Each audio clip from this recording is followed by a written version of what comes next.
Hello and welcome to the Rough Notebook of AR YouTube channel. இன்றைக்கி நம்ம இந்த வீடியோவில் பார்க்க போகிறது மியூச்சுவல் ஃபண்ட்ஸ்னால் என்ன, மியூச்சுவல் ஃபண்ட்ஸ் பேசிக்காக எப்படி ஒர்க் ஆகும், மியூச்சுவல் ஃபண்ட்ஸில் டைப்ஸ், இதுக்கப்புறம் மியூச்சுவல் ஃபண்ட்ஸில் நம்ம எப்படி பணத்தை இன்வெஸ்ட்மெண்ட் பண்ணுறது. ஸோ மியூச்சுவல் ஃபண்ட்ஸோட பேசிக் டீட்டெயில்ஸ், மியூச்சுவல் ஃபண்ட்ஸில் நம்ம இன்வெஸ்ட்மெண்ட் பண்ணும்போது பார்க்க வேண்டிய விஷயங்கள், அதோட கம்ப்ளீட் டீட்டெயில்ஸை நம்ம இந்த வீடியோவில் பார்க்க போகிறோம். சரி, வாங்க வீடியோக்குள்ளே போகலாம்.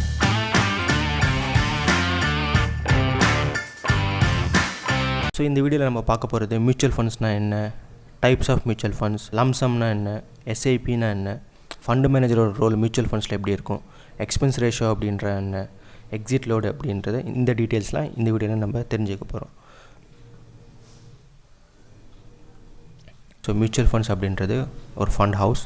அதில் நம்மளை மாதிரி இன்வெஸ்டர்ஸ்லாம் சேர்த்து பணத்தை போடுறோம். அந்த மியூச்சுவல் ஃபண்ட்ஸில் இருக்கிற ஃபண்டை மெயின்டைன் பண்ணுறது ஒரு ஃபண்டு மேனேஜர். அந்த ஃபண்டு மேனேஜர் நம்மளோட பணத்தை ஸ்டாக்ஸில், பாண்ட்ஸில், கோல்ட்ஸில் இன்வெஸ்ட் பண்ணிவிட்டு அதுலேருந்து வர ரிட்டர்ன்ஸை நம்ம எவ்வளோ பணம் போட்டோமோ அதுக்கேற்ற மாதிரி ஈச் அண்ட் எவ்ரி இன்வெஸ்டர்ஸ்க்கு பணத்தை கொடுத்துட்றாங்க. இதுதான் பேசிக்காக மியூச்சுவல் ஃபண்ட்ஸில் நடக்கிற ஒரு ப்ரொசீஜர். ஸோ இன்வெஸ்டர்ஸ்லாம் சேர்த்து மியூச்சுவல் ஃபண்ட் கம்பெனியில் நம்ம பணத்தை போடுறோம். அவங்க equities, bonds, golds, money market அதில் இன்வெஸ்ட்மெண்ட் பண்ணுறாங்க. அதுலேருந்து வர ரிட்டர்ன்ஸ் இன்வெஸ்டர்ஸ் அவங்க போட்ட பணத்துக்கு ஏற்ற மாதிரி அவங்களுக்கு அந்த பணத்தை கொடுக்குறாங்க. இதுதான் பேசிக்காக மியூச்சுவல் ஃபண்டில் நடக்கிற ஒரு விஷயம். ஸோ இப்போ டைப்ஸ் ஆஃப் மியூச்சுவல் ஃபண்ட்ஸில் பார்த்திங்கன்னா நிறைய டைப்ஸ் இருக்குது. அதில் பேசிக்காக மெயினாக ஒரு 4 டைப்ஸ் மட்டும் பார்க்குறோம். அதில் ஈக்விட்டி ஃபண்ட்ஸ், டெப்ட் funds, hybrid funds, solution orient funds. So first equity funds. Equity funds அப்படின்னு பார்த்தீங்கன்னா இதில் நம்ம போட்ட ஃபண்ட்ஸில் அவங்க டைரெக்டாக ஷேர் மார்க்கெட்டில் இன்வெஸ்ட்மெண்ட் பண்ணுவாங்க. அப்படின்னா ஸ்டாக்ஸில் இன்வெஸ்ட்மெண்ட் பண்ணுவாங்க. இந்த ஸ்டாக்ஸில் இன்வெஸ்ட்மெண்ட் பண்ணும்போது ஃபண்டோட ரிட்டர்ன்ஸ் நமக்கு ரொம்ப அதிகமாகவே இருக்கும். ரிட்டர்ன்ஸும் பார்த்தோம்னா அரௌண்ட் 15-25% கிடைக்கும். ரிஸ்க்கும் பார்த்திங்கன்னா ஹையர் ரிஸ்க் தான் ஈக்விட்டி ஃபண்ட்ஸில். ரிட்டர்ன்ஸும் ஹையர் ரிட்டர்ன்ஸ் தான். நெக்ஸ்ட் டெப்ட் ஃபண்ட்ஸ். டெப்ட் ஃபண்ட்ஸ் அப்படின்னு பார்த்தீங்கன்னா இதில் இருக்கிற நம்மளோட fund government bonds, corporate bonds, securities அந்த மாதிரி அதில் இன்வெஸ்ட்மெண்ட் பண்ணுவாங்க. இங்கே பார்த்திங்கன்னா ரிஸ்க்கும் கம்மியாக தான் இருக்கும், ரிட்டர்ன்ஸும் கம்மியாக தான் இருக்கும். ஹைப்ரிட் ஃபண்ட்ஸ் அப்படின்றது இதில் நம்மளோட போட்ட பணத்தை போத் ஸ்டாக்ஸ்லேயும் இன்வெஸ்ட்மெண்ட் பண்ணுவாங்க, அதே மாதிரி டெப்ட்ஸ்லேயும் இன்வெஸ்ட்மெண்ட் பண்ணுவாங்க. இங்கே ரிட்டர்ன்ஸும் பார்த்திங்கன்னா மாடரேட்டாக தான் இருக்கும், ரிஸ்க்கும் மாடரேட்டாக தான் இருக்கும். ரிட்டர்ன்ஸும் பார்த்திங்கன்னா அரௌண்ட் 8-14% அப்படி கிடைக்கும். சில மியூச்சுவல் ஃபண்ட் கம்பெனி 70% டெப்ட்ஸில் 30% ஈக்விட்டியில் போடுவாங்க. சில மியூச்சுவல் ஃபண்ட் கம்பெனி 70% டெப்டில் 30% ஈக்விட்டி. ஸோ வைஸ் வர்ஸாக இருக்கும். சில கம்பெனியெல்லாம் பார்த்தீங்கன்னா 50 டெப்டில் போடுவாங்க, 50 ஈக்விட்டியில் போடுவாங்க. ஸோ அது பேசிக்காக கம்பெனியோட மியூச்சுவல் ஃபண்ட் கம்பெனி அவங்களோட விருப்பம்.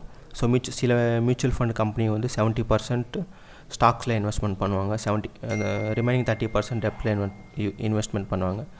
சில கம்பெனி 30% ஸ்டாக்கில் இன்வெஸ்ட்மெண்ட் பண்ணுவாங்க, 70% டெப்டில் இன்வெஸ்ட்மெண்ட் பண்ணுவாங்க. சில மியூச்சுவல் ஃபண்ட் கம்பெனி 50% ஸ்டாக்கில் இன்வெஸ்ட்மெண்ட் பண்ணுவாங்க, 50% டெப்டில் இன்வெஸ்ட்மெண்ட் பண்ணுவாங்க. இது பேசிக்காக ஒவ்வொரு மியூச்சுவல் ஃபண்ட் கம்பெனி ஒவ்வொரு மாதிரி இன்வெஸ்ட்மெண்ட் பண்ணுவாங்க. இதில் ரிட்டர்ன்ஸும் இதில் பார்த்திங்கன்னா மாடரேட்டாக தான் இருக்கும், ரிஸ்க்கு மாடரேட்டாக தான் இருக்கும்.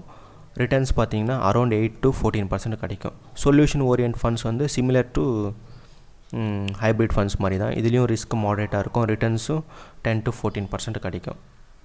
ஸோ இப்போ லம்சம் அப்படின்றது இப்போ நம்ம மியூச்சுவல் ஃபண்ட்ஸ் பற்றி தெரிஞ்சிட்டோம். இப்போ நம்ம மியூச்சுவல் ஃபண்ட்ஸில் பணத்தை போடணுன்னா 2 விதமான வழி இருக்குது. ஒன்று லம்சம், இன்னொன்று எஸ்ஐபி.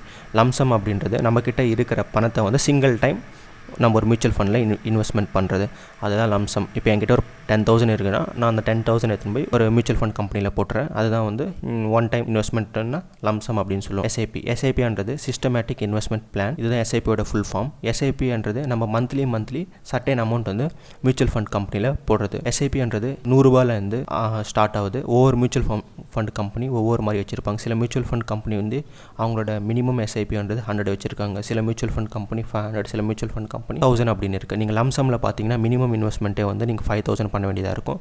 எஸ்ஐபியில் அந்த மாதிரி இல்லை, மினிமம் இன்வெஸ்ட்மெண்ட்டு 100லேருந்து ஆரம்பிக்குது. நீங்கள் எஸ்ஐபி மூலமாக இன்வெஸ்ட்மெண்ட் பண்ணும்போது லாங் டேர்மில் பார்த்தீங்கன்னா நமக்கு ரிட்டர்ன்ஸ் அதிகமாகவே கிடைக்கும். அதோடு சேர்த்து காம்பவுண்டிங் எஃபெக்ட்டும் இங்கே நல்லாவே ஒர்க் ஆகும். எஸ்ஐபியில்ன்றது நீங்கள் ஒன்ஸ் உங்களோட பேங்க் அக்கௌண்ட்டை லிங்க் பண்ணிவிட்டு certain date, for example every month of 4th அப்படின்னு நம்ம செலக்ட் பண்ணிட்டோன்னா எவ்ரி மந்த் நம்ம அக்கௌண்ட்லேருந்து ஆட்டோமேட்டிக்காக 4th அன்றைக்கி நீங்கள் எவ்வளோ எஸ்ஐபி போட்டிருக்கீங்களோ ஆட்டோமேட்டிக்காக உங்களோட பேங்க்லேருந்து டெபிட் ஆகிட்டு மியூச்சுவல் ஃபண்ட் கம்பெனியில் கிரெடிட் ஆகிடும். ஸோ இதுதான் பேசிக்காக எஸ்ஐபியோட ப்ரொசீஜர்.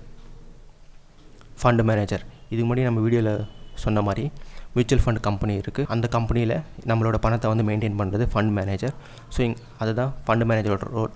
ஆக்சுவலாக பேசிக்காக ஃபண்ட் மேனேஜரோட ரோல் பார்த்திங்கன்னா அவர் நிறையவே ரீசர்ச் பண்ணுவார். ரீசர்ச் பண்ணிவிட்டு எதில் இன்வெஸ்ட்மெண்ட் பண்ணணும், எதில் இன்வெஸ்ட்மெண்ட் பண்ணால் ரிஸ்க் அதிகமாக இருக்கும், ரிட்டர்ன்ஸ் எங்கே கிடைக்கும், இதுதான் பேசிக்காக ஃபண்ட் மேனேஜரோட ரோல். நம்ம மியூச்சுவல் ஃபண்ட்ஸில் இன்வெஸ்ட்மெண்ட் பண்ணும்போது நம்ம நிறைய பேர் எக்ஸ்பென்ஸ் ரேஷியோ, எக்ஸிட் லோட் அதெல்லாம் பார்ப்பீங்க. அதோட சேர்த்து நம்ம மெயினாக ஃபண்ட் மேனேஜர் அவரோட பாஸ்ட் ஹிஸ்ட்ரி எப்படி இருக்குது, ஃபாஸ்ட்டில் அவர் எங்கே ஒர்க் பண்ணியிருந்தார், அதோட டீட்டெயில்ஸு தெரிஞ்சுக்கிறது ரொம்ப நல்லது. எக்ஸ்பென்ஸ் ரேஷியோ அப்படின்றது மியூச்சுவல் ஃபண்ட் கம்பெனி இருக்குது. மியூச்சுவல் ஃபண்ட் கம்பெனியில் நம்ம பணத்தை போடுறோம். அந்த பணத்தை வந்து மெயின்டைன் பண்ணுறது ஃபண்ட் மேனேஜர். ஸோ அவங்க ஃபண்ட் மேனேஜர் நம்மளோட பணத்தை மெயின்டைன் பண்ணி அவர் வந்து இன்வெஸ்ட்மெண்ட் பண்ணுறதால அவங்க வந்து சர்டைன் அமௌண்ட்டு நம்மக்கிட்டேருந்து சார்ஜ் பண்ணுவாங்க. அதுதான் இங்கே வந்து நம்ம எக்ஸ்பென்ஸ் ரேஷியோ அப்படின்னு சொல்கிறோம். எக்ஸ்பென்ஸ் ரேஷியோன்றது எவ்வளோ கம்மியாக இருக்கோ நமக்கு லாங் டேர்ம்ஸில் பண்ணும்போது ரிட்டர்ன்ஸ் அவ்வளோ அதிகமாக கிடைக்கும். எக்ஸ்பென்ஸ் ரேஷியோ வந்து ரெகுலர் பிளானில் பார்த்தீங்கன்னா எக்ஸ்பென்ஸ் ரேஷியோ ரொம்ப அதிகமாகவே இருக்கும். நீங்கள் எப்போவுமே மியூச்சுவல் ஃபண்ட்ஸில் இன்வெஸ்ட்மெண்ட் பண்ணும்போது டைரக்ட் பிளானில் இன்வெஸ்ட்மெண்ட் பண்ணுங்கள். டைரக்ட் பிளானில் தான் நமக்கு எக்ஸ்பென்ஸ் ரேஷியோ ரொம்ப கம்மியாகவே இருக்கும். நீங்கள் லாங் டேர்மில் இன்வெஸ்ட்மெண்ட் பண்ணும்போது எக்ஸ்பென்ஸ் ரேஷியோவில் டைரக்ட் பிளானில் இன்வெஸ்ட்மெண்ட் பண்ணும்போது நீங்கள் அதிகமாகவே பணத்தை எதிர்பார்க்கலாம். நீங்கள் ரெகுலர் பிளானில் இன்வெஸ்ட்மெண்ட் பண்ணும்போது நிறையவே நம்ம பணத்தை லூஸ் பண்ண வேண்டியதாக இருக்கும்.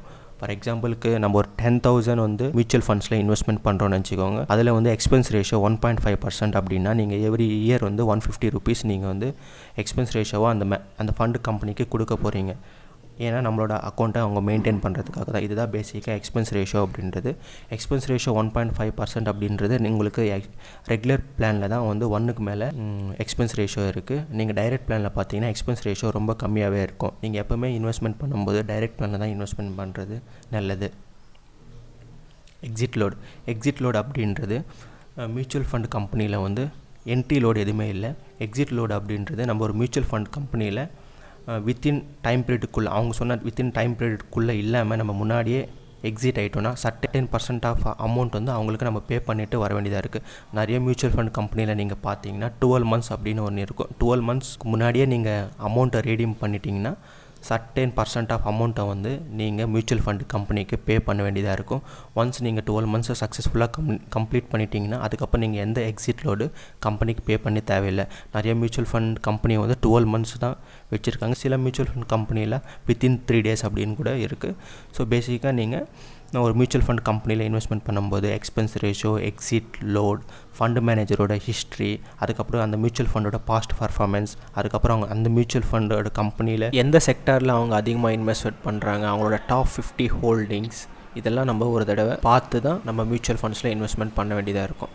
இந்த வீடியோவில் நம்ம பார்த்தது மியூச்சுவல் ஃபண்ட்ஸ்னால் இல்லை, மியூச்சுவல் ஃபண்ட்ஸ் எப்படி பேசிக்காக ஒர்க் ஆகும், மியூச்சுவல் ஃபண்ட்ஸில் நம்ம பணத்தை எப்படி இன்வெஸ்ட்மெண்ட் பண்ணுறது, அதோட டைப்ஸ், மியூச்சுவல் ஃபண்ட்ஸில் எக்ஸ்பென்ஸ் ரேஷியோனா என்ன, எக்ஸிட் லோட் அப்படின்னா என்ன, இதோட பேசிக் டீட்டெயில்ஸ்லாம் நம்ம பார்த்தோம். உங்களுக்கு இந்த வீடியோ பிடிச்சிருந்தால் லைக் பண்ணுங்கள். இன்னும் நம்ம சேனலை நீங்கள் சப்ஸ்கிரைப் பண்ணலன்னா சப்ஸ்கிரைப் பண்ணுங்கள். இந்த வீடியோ யாருக்காவது யூஸ்ஃபுல்லாக இருக்கும் அப்படின்னு நினச்சிங்கன்னா அவங்களுக்கு இந்த வீடியோவை ஷேர் பண்ணுங்கள். இன்னும் அப்கமிங்கில் நிறைய மியூச்சுவல் ஃபண்ட்ஸ் பற்றி வீடியோஸ் போட போகிறோம். தேங்க்யூ ஃபார் வாட்சிங்.